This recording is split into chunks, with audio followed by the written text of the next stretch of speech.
Hi, మనం ముందు క్లాస్లో కర్ణాటక యుద్ధాల గురించి చెప్తున్నామండి. ఇప్పుడు మనం చెప్పే టాపిక్ ఏంటంటే భారతదేశ ఆక్రమణలు. అంటే బ్రిటిష్ వారు భారతదేశంలో ఏ ప్రాంతంతో ఆక్రమణ మొదలుపెట్టారు, ఏ కారణం చేత మొదలుపెట్టారు, అలాగే చివరిగా వాళ్ళు ఆక్రమించినటువంటి ప్రాంతం ఏంటనేటువంటి విషయాన్ని చెప్తాం.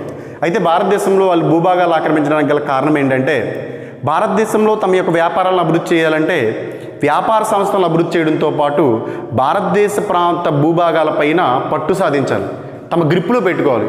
ఆ కారణం చేతే వీళ్ళు భారతదేశంలో ఆక్రమణలు మొదలు పెడతారండి. అయితే మొట్టమొదటిగా ఆక్రమించినటువంటి ప్రాంతం ఏంటంటే బెంగాల్, దాని తర్వాత మైసూర్, దాని తర్వాత మరాఠా, దాని తర్వాత సింధ్, దాని తర్వాత పంజాబ్, దీని తర్వాత అవధ్. ఇది వాళ్ళు ఆక్రమించిన ప్రదేశాలండి. ఇప్పుడు ఒక్కొక్క దాని గురించి మనం చెప్పుకుంటాము. అయితే మొట్టమొదటిసారిగా ఏంటి బెంగాల్, తర్వాత మైసూర్, తర్వాత మరాఠా, తర్వాత సింధ్, తర్వాత పంజాబ్, తర్వాత అవధ్. అయితే చివరిగా ఆక్రమించినటువంటి ప్రాంతం అవధ్ అండి. దీన్ని 1856లో ఆక్రమించడం జరుగుతుంది. అయితే మరి తర్వాత నుంచి మరి బ్రిటిష్ వాళ్ళు ఎందుకు ఆపేశారని అడిగితే 1857లో మనకు సిపాయిల తిరుగుబాటు లేదా రివోల్ట్ అనేటువంటిది జరిగింది. ఆ రివోల్ట్ వల్ల ఏమైంది, భారతీయ రాజులందరూ కూడా బ్రిటిష్కి వ్యతిరేకంగా ఉన్నారు అనేటువంటి విషయం బ్రిటిష్ వాళ్ళకి తెలుస్తుంది, బ్రిటన్ పార్లమెంట్కి తెలుస్తుంది. అప్పుడు విక్టోరియా మహారాణి ఒక ప్రకటన చేస్తుంది, ఇక్కడ నుండి మీ భారత భూభాగాలను ఆక్రమించడం జరగదు, ఇక్కడ నుంచి కూడా మా బాధ్యతాయుతమైన పాలన ఉంటుంది, మీ సుఖ సంతోషాలే మా లక్ష్యం అని చెప్పి విక్టోరియా మహారాణి ఒక ప్రకటన చేస్తుంది. అవి ప్రకటనలు ఏంటనేటువంటి విషయం మనం తర్వాత క్లాస్లో ప్రస్తావిస్తాం. అయితే ప్రస్తుతం చూడండి, మొట్టమొదటిగా ఆక్రమించినటువంటి ప్రాంతం బెంగాల్, చివరిగా ఆక్రమించిన ప్రాంతం అవధ్. అయితే బెంగాల్ ఆక్రమణ ఎప్పటి నుంచి స్టార్ట్ అయ్యిందంటే 1757 ప్లాసీ యుద్ధం నుంచి స్టార్ట్ అవుతుందండి. వీళ్ళ ఆక్రమణలు ఎప్పటి నుంచి మొదలై 1757 ప్లాసీ యుద్ధం నుంచి స్టార్ట్ అవుతాయి. ఎప్పటి వరకు అంటే 1856, అంటే అప్రాక్సిమేట్లీ 100 years అండి. అంటే 1857 సిపాయిలు తిరుగుబాటుతో ఆపేశారు వాళ్ళు. కాబట్టి ఈ 100 సంవత్సరాల్లో ఇంచుమించుగా వాళ్ళు భారతదేశంలో 2/3 వంతు భూభాగాన్ని ఆక్రమించేస్తారు. ఇంకా తర్వాత ఆక్రమణలు జరగవు. ఓకే, అయితే ఇప్పుడు మొట్టమొదటిగా మనం చెప్పుకునేది బెంగాల్. మొట్టమొదటిసారిగా ఆక్రమించినటువంటి ప్రాంతం అసలు ఏ విధంగా ఆక్రమణకు గురైంది, అక్కడ జరిగినటువంటి రాజకీయ సంఘటనల గురించి మనం చెప్తాం ఇప్పుడు. అయితే చూడండి, బెంగాల్ మొఘల్ రాజ్యంలోని ఒక ధనవంతమైనటువంటి రాష్ట్రం. బెంగాల్ అనేది మొఘల్ సామ్రాజ్యంలో ధనవంతమైనటువంటి రాష్ట్రం ఏదంటే బెంగాల్ అండి. మొఘల్ సామ్రాజ్యంలో ధనవంతమైన రాష్ట్రం ఏంటి బెంగాల్. అంటే మీకు ముందు క్లాసులో చెప్పానండి, పరిపాలనా సౌలభ్యం కోసం భారతదేశాన్ని మొఘలు ఎలా విభజించారని చెప్పాను, అనేక సుబాలుగా విభజించారు. సుబాలు అంటే ఏంటి, రాష్ట్రం అనమాట. మళ్ళీ సుబాలను మళ్ళీ ఎలా విభజించారు, సర్కార్లు అంటే జిల్లాలు, సర్కార్లు మళ్ళీ ఎలా విభజించారు, పరగణాలు అంటే మండలాలు, ఆ మండలాల్ని గ్రామాలుగా విభజించడం జరుగుతుంది. అంటే ప్రజెంట్ మనకు ఇప్పుడు ఉన్నటువంటి ఏ విధంగా అయితే ఉందో ఆ విధంగా అప్పుడు విభజించడం జరిగింది. అయితే అప్పుడున్నటువంటి మొఘల్ సామ్రాజ్యంలో ఉన్న రాష్ట్రాలన్నింటిలో అత్యంత ధనవంతమైన రాష్ట్రం ఏదంటే బెంగాల్ అనమాట. అయితే ఆ బెంగాల్కి సుబేదార్ లేదా గవర్నర్ అని కూడా అంటామండి. సుబేదార్ని మళ్ళీ ఏమంటాము, గవర్నర్ అని కూడా అంటాం. ముర్షిద్ కులీ ఖాన్ అనేటువంటి వ్యక్తిని నియమిస్తారు. ముర్షిద్ కులీ ఖాన్. ఈ ముర్షిద్ కులీ ఖాన్ని ఎవరు నియమిస్తారు, మొదటి మొఘల్లో ఉన్నటువంటి ఔరంగజేబ్. మనం చెప్పుకున్నామండి, మొఘలు 2 రకాలుగా ఉంటారు. అంటే మొదటి మొఘలు అంటే గ్రేటర్ మొఘలాయిల్స్ అంటాము, తర్వాత వచ్చేటువంటి వ్యక్తిని కడపటి మొఘలాయిల్ అంటే లేటర్ మొఘలాయిల్స్ అంటాము. అలా గ్రేటర్ మొఘలాయిలో ఉన్నటువంటి చివరి చక్రవర్తి, గొప్ప చక్రవర్తి ఎవరంటే ఔరంగజేబ్. ఆయన ముర్షిద్ కులీ ఖాన్ని గవర్నర్గా నియమిస్తారు. అయితే ఆయన 1707లో చనిపోతారండి. ఆయన చనిపోయిన తర్వాత కడపటి మొఘలాయిలు వస్తారు. ఆ కడపటి మొఘలాయిల్లో ఫరూక్ సియర్ అనేటువంటి ఒక వ్యక్తి ఉంటాడు. ఈ ఫరూక్ సియర్ కాలంలో ఏమవుతుందంటే ఫరూక్ సియర్కి రాచపుండు లేదా క్యాన్సర్ వ్యాధి వస్తుంది. ఈ క్యాన్సర్ వ్యాధితో బాధపడుతున్నటువంటి ఫరూక్ సియర్ దగ్గరికి బ్రిటిష్ వాళ్ళు ఏం చేస్తారు, హామిల్టన్ అనేటువంటి ఒక వైద్యుని పంపిస్తారు. ఈ హామిల్టన్ వచ్చి ఫరూక్ సియర్ యొక్క వ్యాధిని నియంత్రిస్తాడు, అంటే నయం చేసేస్తాడనమాట. అప్పుడు నయం చేసిన తర్వాత బ్రిటిష్ వాళ్ళు ఏం చేస్తారు, మనం వీడి ప్రాణాన్ని నిలబెట్టాం కాబట్టి ఏది అడిగినా ఇస్తాడు ఆనందంతో అని చెప్పి జాన్ సుర్మాన్ అనేటువంటి వ్యక్తి నేతృత్వంలో ఒక టీంని పంపిస్తాడు. ఆ టీం వచ్చి ఫరూక్ సియర్ని అడుగుద్ది, సార్ మీ ప్రాణాన్ని మేము నయం చేస్తాం కదా, కాబట్టి మాకు మీరు ఏదైనా ఇస్తారా అని చెప్పి అడిగితే రాయితీ ఇమ్మని అడుగుతారు. అడిగితే ఫరూక్ సియర్ ఆనందంతో ఏం చేస్తాడు, 1717లో గోల్డెన్ ఫర్మానాని జారీ చేస్తాడు. గోల్డెన్ ఫర్మానా, ఇంకా సింపుల్గా చెప్పాలంటే బంపర్ ఆఫర్ అంటాం, దాన్ని బంపర్ ఆఫర్ అంటాం అనమాట. ఈ గోల్డెన్ ఫర్మానా ఏంది అసలు అంటే, గుజరాత్లో అలాగే దక్కన్ ప్రాంతంలో బ్రిటిష్ వారు ఏ వ్యాపారం చేసినా సరే వారికి పన్ను చెల్లించాల్సిన అవసరం లేదు. పన్ను చెల్లించకుండానే వారు వ్యాపారాన్ని చేసుకోవచ్చు అనమాట. దాన్నే మనం గోల్డెన్ ఫర్మానా అంటాం. అయితే బ్రిటిష్ వారికి గోల్డెన్ ఫర్మానా పెద్దగా ఆనందాన్ని ఇవ్వదు. ఎందుకు ఆనందాన్ని ఇవ్వదంటే, బ్రిటిష్ వారు ఎక్కడ ఎక్స్పెక్ట్ చేస్తున్నారంటే కలకత్తాలో ఈ ఆఫర్ ఇస్తే బాగుందని చూస్తున్నారు. కారణం ఏంటి, మొత్తం ఈ దక్షిణ భారతదేశ తీరాలన్నింటిలో వచ్చే ఇన్కమ్ కంటే కలకత్తాలో ఇన్కమ్ ఎక్కువ ఉంటుంది అనమాట. అంటే సంవత్సరానికి ఇంచుమించుగా 2 కోట్ల ట్రాన్సాక్షన్ జరుగుతుంది అక్కడ. అలాంటి కలకత్తాలో వీరు ఎక్స్పెక్ట్ చేస్తున్నారనమాట. కానీ ఏమైంది, వీళ్ళేమో దక్కన్ను మరియు గుజరాత్లో ఇచ్చారు. దాంతో ఈ బ్రిటిష్ వాళ్ళు ఏం చేస్తారు, కలకత్తాలో కూడా ఎలాగే ఇచ్చాడు కాబట్టి ఒకవేళ అడిగితే సార్ ఇది ఒక్క ప్రాంతమే కదా అని చెప్పి రిక్వెస్ట్ చేసుకుందాం, ఎలాగా మన పైన పాజిటివ్గా ఉన్నాడు కదా అని చెప్పి ఈ కలకత్తాలో కూడా అదే విధానాన్ని అమలు చేయడానికి కృషి చేస్తూ ఉంటారు. ఆ సందర్భంలో దీన్ని పరిపాలిస్తున్నటువంటి వ్యక్తి ఎవరు, ముర్షిద్ కులీ ఖాన్. ఈ ముర్షిద్ కులీ ఖాన్ ఏం చేస్తారంటే, మీరు గోల్డెన్ ఫర్మానాన్ని ఇక్కడ అమలు చేయడం కరెక్ట్ కాదు, మీకు ఇచ్చింది దక్కన్ మరియు గుజరాత్లో కాబట్టి అక్కడ చేసుకోండి, ఇక్కడ మాత్రం మీరు పన్ను చెల్లించే వ్యాపారం చేసుకోండి అని చెప్పి ఆజ్ఞలు జారీ చేస్తాడు. ఎవరు, ముర్షిద్ కులీ ఖాన్. అయితే బ్రిటిష్ వాళ్ళకి మరి అది ఇబ్బందే కదా, మరి దానివల్ల చాలా లాభాలు పోతాయి, వాళ్ళకి ట్యాక్స్లు పే చేయాలి, ఇబ్బంది కదా. అందుకని వీళ్ళు ఏం చేస్తారు, ఫరూక్ సియర్ దగ్గరికి వెళ్తారు. వెళ్ళి, సార్ మీ క్రింద పనిచేస్తున్నటువంటి అధికారి మీరు ఇచ్చిన గోల్డెన్ ఫర్మానాన్ని తిరస్కరించాడండి, మమ్మల్ని చేసుకునేవ్వట్లేదు, అంటే ఆయన దగ్గర మీకు ఒక విలువ లేకుండా పోయింది అని చెప్పి రెచ్చగొట్టేస్తారు. దాంతో ఫరూక్ సియర్కి ఈ ముర్షిద్ కులీ ఖాన్ నాకు కింద పనిచేస్తాడు, వీడిని ఆ మాట వినట్లేదని చెప్పి కోపం తెచ్చుకొని ఏం చేస్తాడు, వీడిని ఓడించమని చెప్పి రషీద్ ఖాన్ అనేటువంటి ఒక సేనాన్ని పంపిస్తాడు. రషీద్ ఖాన్ అనేటువంటి ఒక సేనాన్ని పంపిస్తాడు. ఎవరు, ఫరూక్ సియర్ పంపిస్తాడు అనమాట రషీద్ ఖాన్. అయితే ఈ రషీద్ ఖాన్ని ముర్షిద్ కులీ ఖాన్ ఓడించేసిన తర్వాత అప్పుడు ఇంకెలాగా రాజు అనేటువంటి ఫీలింగ్ పోద్ది. ఎందుకని వీడిని చంపడం కోసమే ఫరూక్ సియర్ పంపించాడుగా, ఇంక వీడి మీద రెస్పెక్ట్ పోద్ది అనమాట. పోయి ఏం చేస్తాడంటే స్వతంత్రాన్ని ప్రకటించుకుంటాడండి. ఎప్పుడు 1741లో స్వతంత్రాన్ని ప్రకటించుకుంటాడు. దేని మీద, బెంగాల్. మొఘల్ సామ్రాజ్యంలోనే అత్యంత ధనవంతమైనటువంటి బెంగాల్ ఇప్పుడు స్వతంత్రం ప్రకటించుకుంది. ఇక్కడ ఒక పాయింట్ గుర్తుపెట్టుకోండి, మొఘల్ సామ్రాజ్యం నుండి విడిపోయినా లేకపోతే స్వతంత్రం ప్రకటించుకున్న మొట్టమొదటి రాష్ట్రం ఏది అని అడిగితే బెంగాల్. దానికి స్వతంత్రం ప్రకటించుకున్నటువంటి వ్యక్తి ఎవరు, ముర్షిద్ కులీ ఖాన్. వాడిని నియమించినటువంటి వ్యక్తి ఎవరు, ఔరంగజేబ్. అయితే ముర్షిద్ కులీ ఖాన్ అనేవాడు 1741లో స్వతంత్రం ప్రకటించుకున్న తర్వాత కొంతకాలం పరిపాలన చేస్తాడు. ఆడి తర్వాత చూడండి ఎవరెవరు పరిపాలన చేశారనేటువంటి విషయాన్ని రాస్తాను. ముర్షిద్ కులీ ఖాన్ తర్వాత అతను కొడుకు వస్తాడండి, గియాజుద్దీన్. వీడి తర్వాత వీడి కొడుకు వస్తాడు సర్ఫరాజ్ ఖాన్. అయితే ఈ సర్ఫరాజ్ ఖాన్ని ఇతని దగ్గర ఉన్నటువంటి సేనాని అలీవర్దీ ఖాన్ వీడు చంపి సింహాసనం అధిష్ఠిస్తాడు.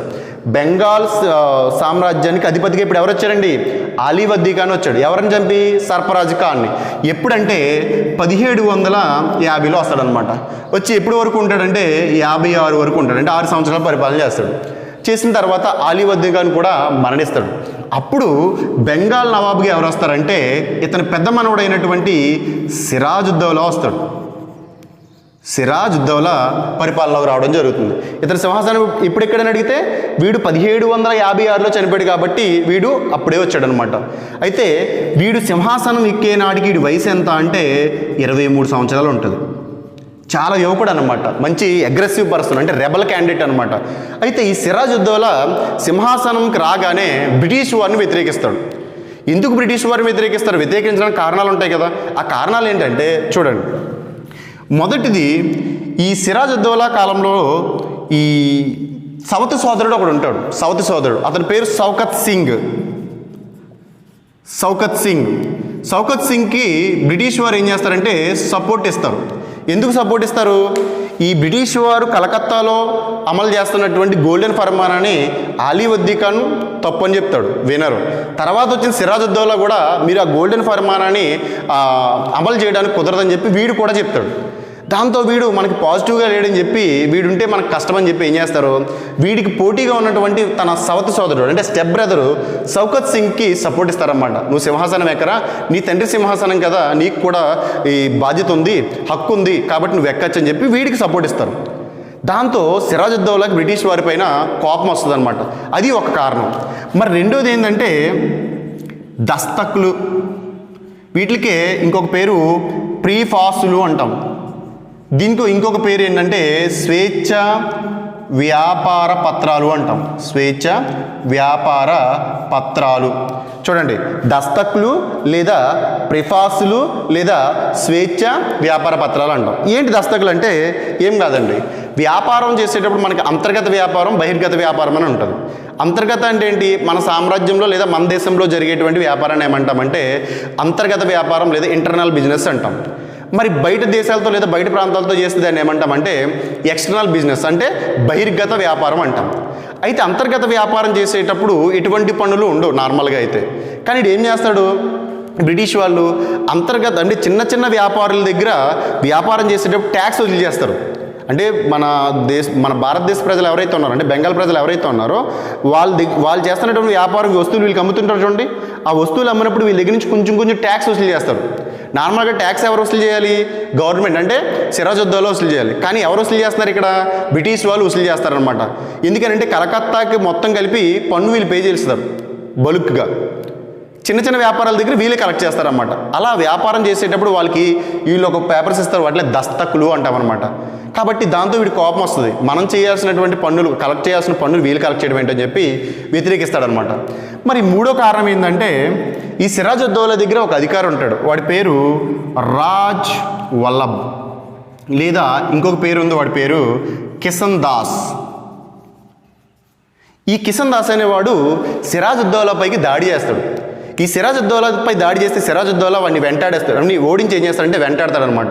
అప్పుడు వీడు ఏం చేస్తాడు, ఎక్కడ పోతాడంటే బ్రిటిష్ వారి యొక్క ప్రధాన స్థావరమైనటువంటి పోర్ట్ విలియం కోటకు వెళ్ళి ఆశ్రయం పొందుతాడు. దాంతో సిరాజుద్దౌలాకి బ్రిటిష్ వారిపైన కోపం పెరుగుద్ది. ఎందుకని, మన శత్రువుకి ఎవడైనా ఆశ్రయం ఇచ్చాడు అనుకోండి, ఆటోమేటిక్గా వాళ్ళు కూడా ఏమవుతారు, శత్రువులు అవుతారు. అంటే చూడండి, బ్రిటిష్ వాళ్ళపైన సిరాజుద్దౌలాకి వ్యతిరేకం రావడానికి గల కారణాలు, ఒకటి షౌకత్ సింగ్కి సపోర్ట్ ఇవ్వడం, అది సౌత్ సోదరుడికి, తర్వాత దస్తకులకి వ్యతిరేకించడం, మూడు రాజ్ వల్లభ్ లేదా కిషన్ దాస్కి ఆశ్రయం ఇవ్వడం. ఈ మూడు కారణాలతో పాటు అత్యంత ముఖ్యమైనటువంటి కారణం ఏంటంటే కర్ణాటక యుద్ధాలు జరుగుతాయండి. మనం ముందు క్లాస్లో చెప్పుకున్నాం కర్ణాటక యుద్ధాల గురించి. అయితే ఈ కర్ణాటక యుద్ధాలు జరిగే సందర్భంలో చూడండి, బెంగాల్లో ఫ్రెంచ్ వారి యొక్క స్థావరం ఏంటి, ఫ్రెంచ్ వారి యొక్క ప్రధాన స్థావరం చంద్రనాగూర్. బ్రిటిష్ వారి యొక్క ప్రధాన స్థావరం కలకత్తా అండి. అయితే చూడండి, ఈ కర్ణాటక యుద్ధాలు జరిగే సందర్భంలో ఈ బెంగాల్లో ఉన్నటువంటి ఈ చంద్రనాగూర్ అలాగే బ్రిటిష్ వారి యొక్క ప్రధాన స్థావరం అయినటువంటి కలకత్తాలో వాళ్ళు ఏం చేస్తారు, ఆ యొక్క స్థావరాల నిండా మందుగుడు సామగ్రితో నింపేస్తారనమాట. అంటే యుద్ధానికి కావాల్సినటువంటి మందు సామగ్రి అంతా నింపేస్తారు. ఎందుకని, ఇప్పుడు ఒకవేళ మళ్ళీ ఫ్రెంచ్ వాళ్ళకి బ్రిటిష్ వాళ్ళకి యుద్ధం జరిగింది అనుకోండి, ఒకరి మీద ఒకరు యుద్ధం చేసుకున్నప్పుడు గెలవాలంటే వాళ్ళ దగ్గర ఆయుధాలు ఉండాలి. అందుకని ఒకవేళ యుద్ధం జరిగితే ప్రొటెక్షన్ కోసం అని చెప్పి వాళ్ళ స్థావరాలన్నీ వ్యాపార వస్తువులు కాకుండా మందు సామాగ్రితో నింపేస్తూ ఉంటారు. దట్టు వాళ్ళ స్థావరాలను కాపాడుకోవడం కోసం చుట్టూ కంచి నిర్మాణం మొదలు పెడతారు. చుట్టూ కంచెలు వేసుకుంటారు. వాళ్ళ స్థావరం ఎంతైతే ఉందో లేకపోతే వాళ్ళ భూభాగాలు ఎంతైతే ఉన్నాయో కంచి వేయడం మొదలు పెడతారు. ఆ విషయం సిరాజుద్దౌలాకి తెలిసి ఏం చేస్తారంటే అర్జెంటుగా కంచి కట్టడం ఆపండి అని చెప్తాడు. వీళ్ళు కట్టుకుంటే వీడికి నొప్పి ఏంటంటే ఉంది, ఏంటది, ఇప్పుడు బ్రిటిష్ వారు ఫ్రెంచ్ వారిని అణిచివేయడం కోసం ఆయుధాలు రెడీ చేశారండి. ఫ్రెంచ్ వాళ్ళకి వీళ్ళకి గొడవలు జరగలేదు, వీడికి మధ్య జరిగినాయి అనుకోండి, ఈ ఆయుధాలన్నీ ఎవరి మీద అప్లై చేస్తారు, సిరాజుద్దౌలా పైన అప్లై చేస్తారు. అంటే వీడికి ప్రమాదమేగా. అందుకని వీడు ఏం చేస్తాడు, ఈ ఫ్రెంచ్ వారిని బ్రిటిష్ వారిని వెంటనే మీ యొక్క నిర్మాణాలు ఆపండి అంటాడు. ఆపండి అంటే ఫ్రెంచ్ వారు సిరాజుద్దౌలా మీద ఉన్నటువంటి గౌరవంతో వెంటనే ఈ నిర్మాణాలు ఆపేస్తారు. ఎవరు, ఫ్రెంచ్ వారు. కానీ బ్రిటిష్ వారు మాత్రం ఈ సిరాజుద్దౌలా మాట పక్కన పెట్టేసి నిర్మాణాలు కంటిన్యూ చేస్తారు. దాంతో సిరాజుద్దౌలాకి పట్టడానికి కోపం వచ్చింది. వచ్చి ఏం చేస్తాడంటే సైన్యాన్ని తీసుకొని కలకత్తా మీదకి దాడి చేస్తాడు. ఎప్పుడు 1756 జూన్లో. ఈ కలకత్తా పైకి దాడి చేసి ఏం చేస్తాడంటే వాళ్ళ స్థావరాలు అయినటువంటి కాసిం బజార్, అలాగే కలకత్తా, పోర్ట్ విలియం కోట, ఇక్కడ ఉన్నటువంటిది ఇంకోటి ఏంటండి పోర్ట్ విలియం కోట అనమాట, కోట. ఈ రెండింటిపైన దాడి చేస్తాడు. ఎవరు? సిరాజుద్దౌలా. అంటే వీళ్ళు చెప్పిన మాట వినలేదుగా, వినకపోవడంతో స్వదేశీ రాజు కోపం వస్తుంది. దాంతో వెంటనే సిరాజుద్దౌలా కలకత్తా పైకి 1756 జూన్న స్టార్ట్ అయ్యి కాసిం బజార్ని, ఈ పోర్ట్ విలియం కోటను ఆక్రమిస్తాడు. ఆక్రమించి ఏం చేస్తాడంటే దీనికి ఆలీ నగర్ అని పేరు పెడతాడు. కలకత్తాకి ఏమని పేరు పెట్టాడండి? ఆలీ నగర్ అని చెప్పి పేరు పెట్టడం జరుగుద్ది. ఆలీ అనేటువంటిది పేరు ఎవరిదంటే తన తాత అయినటువంటి అలీవర్దీ ఖాన్, అతని పేరు మీదుగా ఆలీ నగర్ అని చెప్పి పేరు పెడతాడు. అయితే ఈ ఆలీ నగర్ని పరిపాలించడం కోసం సిరాజుద్దౌలా ఎవరు నియమిస్తాడు? మాణిక్ చంద్. ఈ మాణిక్ చంద్ని అపాయింట్ చేస్తాడనమాట. అయితే ఈ కలకత్తాని ఆక్రమించుకున్నప్పుడు ఒక గొప్ప సంఘటన జరుగుద్ది. ఈ సిరాజుద్దౌలా కలకత్తా పైకి దాడి చేసినప్పుడు, ఈ కలకత్తా పోర్ట్ విలియం కోటను ఆక్రమించుకున్నప్పుడు ఒక గొప్ప సంఘటన జరుగుతుంది. చరిత్రలోనే చాలా గొప్ప సంఘటన, అది మర్చిపోలేని సంఘటన. ఏంటి ఆ సంఘటన అంటే చీకటి గది ఉదాంతం అంటాం దాన్ని. చీకటి గది ఉదాంతం లేదా బ్లాక్ హోల్ ట్రాజడీ అంటాం. ఏంటి ఆ చీకటి గది ఉదాంతం అంటే, వీడు పోర్ట్ విలియం కోటపై దాడి చేసినప్పుడు అక్కడ బ్రిటిష్ అధికారులు ఉంటారు. ఎందుకంటే కోటలో రక్షణ కోసం కొంతమంది సైనికులు ఉంటారుగా, at the same time head quarter కాబట్టి అక్కడ అనేక మంది ఆఫీసర్స్ ఉంటారు. వీళ్ళందరినీ బంధిస్తాడనమాట. అయితే కొంతమంది అక్కడి నుంచి తప్పించుకోవడం కూడా జరుగుతుంది. అయితే అక్కడ సిరాజుద్దౌలాకి ఇంచుమించుగా ఎంతమంది దొరికేస్తారంటే 145 నుంచి 160 మధ్యలో దొరికేస్తారండి. ఎందుకంటే సంఖ్య ఎందుకు ఎలా చెప్పానంటే, మీకు ఒక్కొక్క బుక్లో ఒకలా ఉంటుంది. ఒక్కొక్క బుక్లో 145 మంది అంటాడు, ఒక బుక్లో 150 మంది అంటాడు, ఒక బుక్లో 160 మంది అంటాడు. మీకు ఇక్కడ సంఖ్య అనేది ఇంపార్టెంట్ కాదు. కాంపిటేటివ్లో డేట్ కానీ ఇయర్ కానీ అడిగాడంటే అది మోస్ట్ ఇంపార్టెంట్ అయితే తప్ప అడగడం మిమ్మల్ని. కాబట్టి ఇది ఏంటంటే జస్ట్ అవగాహన కోసం చెప్తారు అంతే. కాబట్టి 145 నుంచి 160 మంది మధ్యలో దొరికేస్తారు. వీరందరినీ కలిపి ఏం చేస్తారంటే ఒక గదిలో బంధించేస్తారన్నమాట సిరాజుద్దౌలా. బంధించేసి ఏం చేస్తాడు? తాళం వేసేస్తాడు. అయితే ఈ మరుసటి రోజు వచ్చి తాళం తీసే నాటికి లోపల ఊపిరి అందక ఏం చేస్తారంటే ఇంచుమించుగా 130 మంది చనిపోతారు. కేవలం 21 మంది మాత్రమే బ్రతుకుతారనమాట. ఇదే మనం ఏమంటామంటే చీకటి గది ఉదాంతం లేదా బ్లాక్ హోల్ ట్రాజడీ అంటాం. అయితే ఈ జరిగిన తర్వాత ఇక్కడ తప్పించుకున్నటువంటి అధికారులు ఉన్నారని చెప్పాను చూడండి. పోర్ట్ విలియం కోటపై దాడి చేసినప్పుడు కొంతమంది దొరికారు, కొంతమంది తప్పించుకున్నారని చెప్పాను చూడండి. అందులో హాల్వెల్ అనేటువంటి ఒక వ్యక్తి ఉంటాడు. ఈ హాల్వెల్ ఏం చేస్తాడంటే ఈ బ్రిటిష్ స్థావరానికి వెళ్ళి ఆ బ్రిటిష్ అధికారులతో చెప్తాడు, సార్ ఇలా సిరాజుద్దౌలా మన స్థావరాలపైన దాడి చేశాడండి, దాడి చేసి మన ప్రాంతాలను ఆక్రమించుకొని మన వాళ్ళని బంధించాడండి, అర్జెంటుగా వెళ్ళకపోతే మన వాళ్ళు చచ్చిపోతారండి అని చెప్పి హాల్వెల్ చెప్తాడు. హాల్వెల్ చెప్పారంటే బ్రిటిష్ అధికారులు ఈ టైంలో వాడు రెచ్చిపోయాడంటే మనం ఏం చేయలేము, కాబట్టి వాడిని ఏదోలా శాంతిపరచండి, వాడిని ఒప్పించండి అని చెప్పి ఏం చేస్తారు, ఈ బ్రిటిష్ వాళ్ళు రాబర్ట్ క్లైవ్ అలాగే అడ్మిరల్ వాట్సన్ని పంపిస్తారు. చూడండి, ఈ చీకటి గది ఉదాంతం ఎప్పుడు జరిగింది? 1756 జూన్లో వీడు వచ్చినప్పుడు. అంటే ముఖ్యంగా ఇంకా డేట్ చెప్పాలనుకోండి, 1756 జూన్ 20 జరిగిందండి. జూన్ 20 జరిగింది. చీకటి గది ఉదాంతం జరిగినటువంటి తేదీ 1756 జూన్ 20 జరిగింది. ఇంచుమించుగా ఎంతమందిని బంధించారు? 145 నుంచి 160 మందికి. కానీ ఎంతమంది బ్రతికున్నారు? 21 మంది. దీన్ని ఏమన్నాము? చీకటి గది ఉదాంతం అన్నాం. అయితే అక్కడి తప్పించుకున్న వ్యక్తి ఎవరు? హాల్వెల్. వీడిల్ని ఏం చేస్తాడు? చెప్పగానే బ్రిటిష్ వాళ్ళు ఏం చేస్తారంటే రాబర్ట్ క్లైవ్ని అలాగే అడ్మిరల్ వాట్సన్ని పంపిస్తారన్నమాట. దేనికి? ఈ సిరాజుద్దౌలాతో మాట్లాడను రా బాబు, తప్పు అయిపోయిందని చెప్పి ఒప్పించండి, మన స్థావరాలు మనకి ఇచ్చేయమని అని చెప్పి పంపిస్తారు. అప్పుడు ఈ రాబర్ట్ క్లైవ్ మరియు అడ్మిరల్ వాట్సన్ సిరాజుద్దౌలా దగ్గరికి వచ్చి సంధి చేసుకుంటారు. దాన్నే ఆలీనగర్ సంధి అంటాం. ఆలీనగర్ సంధి. అయితే సంధి ఎవరెవరికి జరిగింది? సిరాజుద్దౌలాకి అలాగే వీళ్ళిద్దరికి మధ్య, అంటే బ్రిటిష్ వాళ్ళకి సిరాజుద్దౌలాకి మధ్య జరిగింది. ఇది ఎక్కడ జరిగిందంటే కలకత్తాలో జరిగింది కాబట్టి దీనికి ఆలీనగర్ సంధి అని చెప్పి పేరు పెట్టడం జరిగింది. ఈ సంధి ప్రకారం ఏమంటారంటే, అయ్యా మాది తప్పు అయిపోయింది, క్షమించండి, ఇక్కడ నుండి మేము ఎటువంటి తప్పు చేయకుండా కరెక్ట్గా ఉంటాము, వ్యాపారం నీట్గా చేసుకుంటాం బుద్ధిగా అంటాడు. అప్పుడు సిరాజుద్దౌలా మీరు వ్యాపారం బుద్ధిగా చేసుకుంటే నాకు ఏ ప్రాబ్లం లేదని చెప్పి ఏం చేస్తాడు, ఈ ఒప్పందం ప్రకారం తమ యొక్క కోటల్ని అలాగే వాళ్ళ యొక్క స్థావరాల్ని తిరిగి ఇచ్చేయడం జరుగుతుంది. అయితే రాబర్ట్ క్లైవ్కి ఈ సంధి చేసుకున్నాడు కానీ లోపల పగుండిపోయింది. ఎందుకు పగుండిపోయిందంటే వాళ్ళు ఇంచుమించుగా 130 మందిని చంపారు. వాడి దేశానికి చెందినటువంటి 130 మంది సైన్యాన్ని చంపేశారు. పగుంటుందిగా. ఎందుకని? దేశభక్తి, మాతృభక్తి అంటాం దాన్నే. ఫర్ ఎగ్జాంపుల్ రీసెంట్గా మనకి చైనాకి మనకు ఒక యుద్ధం జరిగింది బోర్డర్లో. ఆ యుద్ధంలో మన వాళ్ళు 20 మంది చనిపోతే వాళ్ళు 150 మంది చనిపోయారు. తప్పు వాళ్ళదైనా కావచ్చు, వీళ్ళైనా కావచ్చు, కానీ వాళ్ళు 150 మంది, మన 20 మంది చనిపోయారు. కానీ మన ఇండియన్స్ ఏం చేస్తాము, చైనా వాళ్ళని తిట్టుకుంటాం, వాళ్ళు ఇప్పటికీ మన శత్రువులాగే చూస్తాం. కారణం ఏంటి? మన దేశస్తుల పైన మనకున్నటువంటి మక్కువ, దాన్ని దేశభక్తి లేదా దేశాభిమానం అంటాం. ఆ కారణం వల్ల రాబర్ట్ క్లైవ్కి సిరాజుద్దౌలా పైన పగ తీర్చుకోవాలని చెప్పి అనుకుంటాడు అనమాట. అందుకని తెలివిగా ఏం చేస్తాడు, సిరాజుద్దౌలాని చంపడం కోసం పథకాలు వేస్తాడు. ఆ పథకంలో ఏం చేస్తాడంటే, సిరాజుద్దౌలా యొక్క అనుయాయులు అంటే ఫాలోవర్స్, వాడి వెనకాల ఉన్నటువంటి బలం ఏదైతే ఉందో ఆ బలాన్ని నెమ్మదిగా వీడు లంచాలు ఇచ్చుకొని ఉంటాడనమాట. ఎవరెవరు అంటే వాళ్ళు ఫస్ట్ మాణిక్ చంద్, అంటే ఈ ఆలీనగర్కి అధికారిగా నియమించినటువంటి మాణిక్ చంద్ని డబ్బులు పెట్టుకొనేస్తారు. ఎవరు? బ్రిటిష్ వాళ్ళు.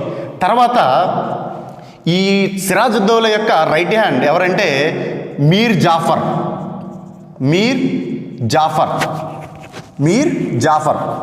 ఈ మీర్ జాఫర్కి ఆఫర్ ఇస్తారనమాట. అరే సిరాజుద్దౌలా దగ్గర నువ్వు ఎంతకాలం నువ్వు సైనికుడిగా ఉంటావు, అదే నువ్వు మాకు సపోర్ట్ చేస్తే మేము వాడిని చంపేస్తాం, వెంటనే నీకు సింహాసనం వస్తుంది, నువ్వు సేనానిగా ఉంటావా లేకపోతే రాజుగా ఉంటావు, డిసైడ్ అవ్వు అంటారు. ఎవరికైనా అధికారం వస్తుందంటే ఆశ అయితే కలుగుద్దండి. కాబట్టి మీర్ జాఫర్ వెంటనే ఏం చేస్తారంటే సిరాజుద్దౌలాకి యాంటీగా వాళ్ళకి సపోర్ట్గా ఉంటాడు అనమాట. కానీ ఆ విషయం వీళ్ళకి తెలియదు. అయితే వీడితో పాటు వీడికి ఒక కొడుకు ఉంటాడు మిరాన్, వాడు కూడా బ్రిటిష్ వాళ్ళకే సపోర్ట్ ఇస్తాడు. తర్వాత రెండోది ఎవరంటే చూడండి, మాణిక్ చంద్ ఆల్రెడీ చెప్పానండి మీకు, మాణిక్ చంద్. అలాగే బెంగాల్లో అత్యంత ధనవంతులైనటువంటి 2 వ్యాపారులు ఉంటారు. వాళ్ళు ఎవరంటే జగత్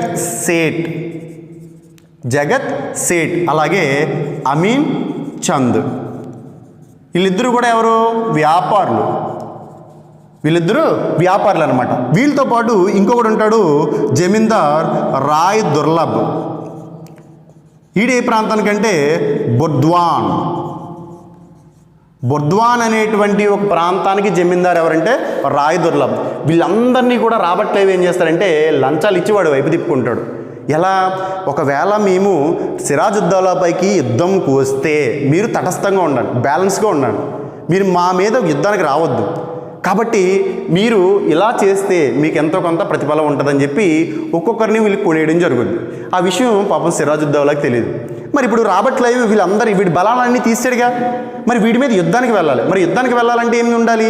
మంచి కారణం ఉండాలి. ఆ కారణం ఏ విధంగా సృష్టించాలని చెప్పి అవకాశం కోసం ఎదురు చూస్తాడు. అందుకని వీడు ఏం చేస్తాడు, అవకాశం రాకపోవడంతో వీడే అవకాశాన్ని సృష్టిస్తాడు. ఏంటి అవకాశం అంటే, ఈ సంధి ప్రకారం ఏం చేయాలి? బుద్ధిగా వ్యాపారం చేయాలి. మరి వీడు ఆ సంధిని క్రాస్ చేస్తే వీడి కోపం వస్తుందిగా, కోపం వస్తే ఖచ్చితంగా యుద్ధానికి వస్తాడు, అప్పుడు వీడికి దొరుకుతాడు. ఆ ఉద్దేశంతో సంధిని క్రాస్ చేసి ఏం చేస్తాడంటే 1757లో ఫ్రెంచ్ వారి యొక్క ప్రధాన స్థావరమైనటువంటి చంద్రనాగూర్ పైన దాడి చేస్తాడు. మీకు కర్ణాటక యుద్ధాల్లో 3వ కర్ణాటక యుద్ధం చెప్పినప్పుడు చెప్పాను నేను, దక్షిణ భారతదేశంలో వీళ్ళకి ప్రాబల్యం పెరగడానికి ఉత్తర భారతదేశంలో కారణాలు అని చెప్పాను. ఆ కారణంలో 2 కారణాలు ఏంటి? ఒకటి చంద్రనాగూర్ని ఆక్రమించి అక్కడ ఉన్నటువంటి ధనాన్ని అంతటిని వీళ్ళు ఆ స్థావరానికి తీసుకెళ్ళడం. రెండోది ప్లాసీ యుద్ధంలో సిరాజుద్దౌలా ఓడించి వీడి యొక్క డబ్బు అంతటిని 300 పెద్ద పెద్ద పడవలతో స్థావరానికి తీసుకుని వెళ్ళడం అని చెప్పాను. కాబట్టి చూసుకోండి, ఈ 1757లో ఫ్రెంచ్ వారి యొక్క ప్రధాన స్థావరమైనటువంటి చంద్రనాగూర్ పైన దాడి చేస్తారు. దాడి చేసి దీన్ని ఆక్రమిస్తారు. ఇక్కడ ఉన్నటువంటి ఫ్రెంచ్ వాళ్ళు ఈ సిరాజుద్దౌలా దగ్గరికి వెళ్ళిపోయి అక్కడ ఆశ్రయం పొందుతారు. అక్కడ సిరాజుద్దౌలాకి ఏమని చెప్తారంటే, అయ్యా మేము బుద్ధిగా వ్యాపారం చేసుకుంటుంటే వీళ్ళు మమ్మల్ని తరిమేశారు, మరి మీరు సంధి చేసుకున్నారు కదా, వాళ్ళని మాట అన్నారు కదా, ఏంటి పరిస్థితి అని చెప్పి వీడిని సహాయం అడుగుతారన్నమాట. దాంతో సిరాజుద్దౌలాకి కోపం వచ్చి నా సంధి క్రాస్ చేశారని చెప్పి ఏం చేస్తాడు, ఈ సిరాజుద్దౌలా బ్రిటిష్ వారి పైన యుద్ధం ప్రకటిస్తాడు. ఆ యుద్ధం ఎక్కడ జరుగుద్దంటే నదియా అంటే బెంగాల్లోని నదియా అనేటువంటి ఒక జిల్లా ఉందండి. నదియా అనేటువంటి జిల్లా ఉంది. ఆ జిల్లాలో ప్లాసీ అనేటువంటి ఒక గ్రామం ఉంది. ఈ నదియా జిల్లాలోని ప్లాసీ అనేటువంటి గ్రామంలో సిరాజుద్దౌలాకి అలాగే బ్రిటిష్ సైన్యానికి మధ్య యుద్ధం జరుగుద్ది. ఆ యుద్ధాన్నే మనం ప్లాసీ యుద్ధం అంటాం. ఎందుకని? ప్లాసీ అనే గ్రామంలో జరిగింది. ఎప్పుడు జరిగింది ఇది? 1757 జూన్ 23న. జాబ్ చూడండి, చాలా చాలా ఇంపార్టెంట్ అయినటువంటి సంఘటనలో చీకటి గది ఉదంతం ఒకటండి. అది ఎప్పుడు జరిగింది? 1756 జూన్ 20. మరి అత్యంత ప్రాముఖ్యత కలిగినటువంటి యుద్ధాల్లో ప్లాసీ యుద్ధం ఒకటి. ప్లాసీ యుద్ధం అది ఎప్పుడు జరిగింది? 1757 జూన్ 23. కాబట్టి సంవత్సరం ఒకటే తేడా, ఇక్కడ ఈ డేట్స్ అనేవి 3 తేడా వస్తాయి. కాబట్టి చాలా జాగ్రత్తగా గుర్తుపెట్టుకోండి. చాలా చాలా చాలా మోస్ట్ ఇంపార్టెంట్. అయితే ఈ ఒక్కొక్కసారి బిట్లు అడుగుతూ ఉంటాడండి. ఈ ప్లాసీ యుద్ధం ప్రీవియస్ ఎగ్జామ్స్లో ఒకసారి క్వశ్చన్ అడిగాడు. ఏంటంటే అది ప్లాసీ యుద్ధం ఏ నది ఒడ్డున జరిగిందని అడిగాడు. ఏ నది ఒడ్డున అంటే భగీరథ నది ఒడ్డున జరిగిందండి ప్లాసీ యుద్ధం. కాబట్టి చూడండి, 1757 జూన్ 23న ఈ సిరాజుద్దౌలాకి అలాగే బ్రిటిష్ సైన్యానికి మధ్య జరిగింది. అయితే ఆ బ్రిటిష్ సైన్యాన్ని నడిపినటువంటి గొప్ప వ్యక్తి ఎవరంటే రాబర్ట్ క్లైవ్. చూడండి, ఇక్కడ పథకాలు వేసింది, యుద్ధం చేసింది, గెలిచింది ఎవడో? Robert Clive. కాబట్టి చాలా చాలా మోస్ట్ ఇంపార్టెంట్ పర్సన్ అయినా. అందుకే తనకు ఒక బిరుదు కూడా ఉంది. ఏంది?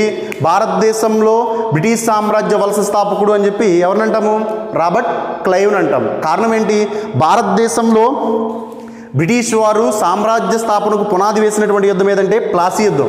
అలాంటి ప్లాసీ యుద్ధం చేసినటువంటి వ్యక్తి, ప్లాన్స్ వేసినటువంటి వ్యక్తి ఎవరంటే రాబర్ట్ క్లైవ్. అందుకని చాలా జాగ్రత్త గుర్తుపెట్టుకోవాలి.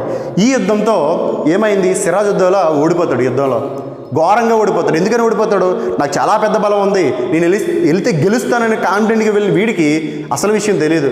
వాడు వెనకాల ఉన్నది వ్యక్తులందరూ కూడా వీడి సైడ్ కాదు, ఆ బ్రిటిష్ వాళ్ళ సైడ్ ఉన్నారండి. ఆ యుద్ధ క్షేత్రానికి వెళ్ళిన తర్వాత వీడు అటాక్ చేయండి అనగానే వీళ్ళు ఎవరు కదలరు. అప్పుడు సీన్ అర్థం సిరాజుద్దౌలాకి. వీళ్ళందరూ కూడా బ్రిటిష్ వారి వైపునే ఉన్నారండి. ఇంకా ఓటమి తప్పదని చెప్పి తెలిసిన సిరాజుద్దౌలా అక్కడి నుంచి తప్పించుకోవడానికి పరిగెడుతూ ఉంటాడు. అలా పరిగెడుతున్నప్పుడు వెంటాడి చంపేస్తాడు మిరాన్. ఈ మిరానే సిరాజుద్దౌలాని చంపేస్తాడండి. ఆ మిరాన్ ఎవరో? మీర్ జాఫర్. మరి ఈడెందుకు చంపాల్సి వచ్చిందంటే, వాడు చనిపోతే తన తండ్రికి సింహాసనం వస్తుంది. మరి తండ్రికి సింహాసనం వచ్చిందంటే తర్వాత కాలంలో వీడికి కూడా వచ్చే అవకాశం ఉంది కదా. అంటే ఒక కూలివాడిగా, అంటే ఒక ఉద్యోగిగా పనిచేసే తండ్రి ఒక రాజు అవుతాడు, తర్వాత వీడు కూడా రాజు అవుతాడు. కాబట్టి వీడు కూడా యుద్ధంలో పాల్గొంటాడు. ఈ వెంటాడి వెళ్తున్న సిరాజుద్దౌలాని వెంటాడి ఈ మీరానే చంపేస్తాడనమాట. అయితే చరిత్రలో యుద్ధానికి చాలా చాలా ప్రాముఖ్యత ఉంది. భారతదేశంలో బ్రిటిష్ సామ్రాజ్య వలస స్థాపకులకు పునాది వేసిన యుద్ధం ఏదని అడిగినా ఈ 1757 జూన్ 23 జరిగినటువంటి ప్లాసీ యుద్ధమే. అలాగే కాకుండా ఈస్ట్ ఇండియా కంపెనీ భారతదేశంలో అత్యంత శక్తివంతమైన కంపెనీకి ఎదగడానికి కారణమైన యుద్ధం ఏదని అడిగాడు అనుకోండి, అది కూడా ప్లాసీ యుద్ధమే.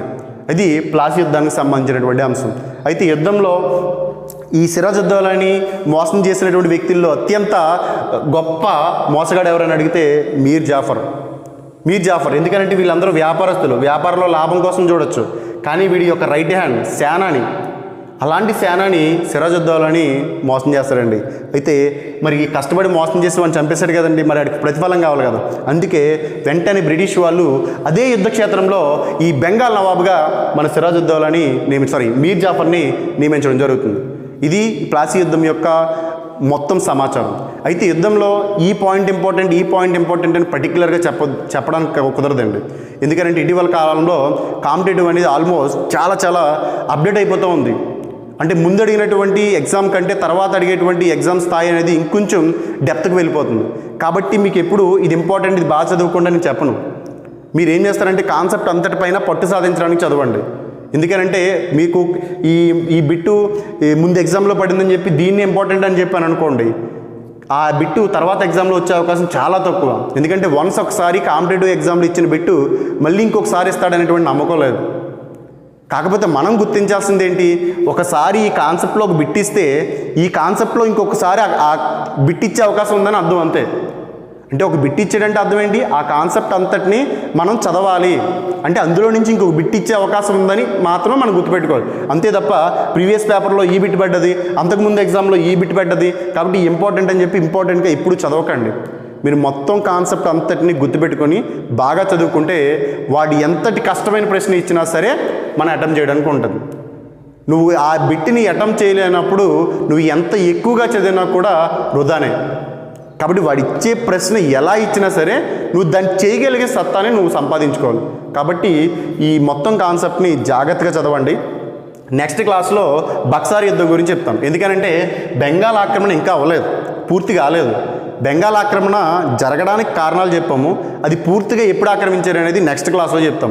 ఎందుకంటే నెక్స్ట్ క్లాస్లో బక్సార్ యుద్ధం 1764లో జరిగినటువంటి బక్సార్ యుద్ధం గురించి చెప్తాము. ఆ బక్సార్ యుద్ధానికి ముందున్నటువంటి రాజకీయ పరిస్థితులు ఏంటి, ఆ బక్సార్ యుద్ధం ఎందుకు జరిగింది అనేటువంటిది నెక్స్ట్ క్లాస్లో మనం ప్రస్తావిస్తాం. కాబట్టి జాగ్రత్త ప్రిపేర్ అవ్వండి. ఓకే.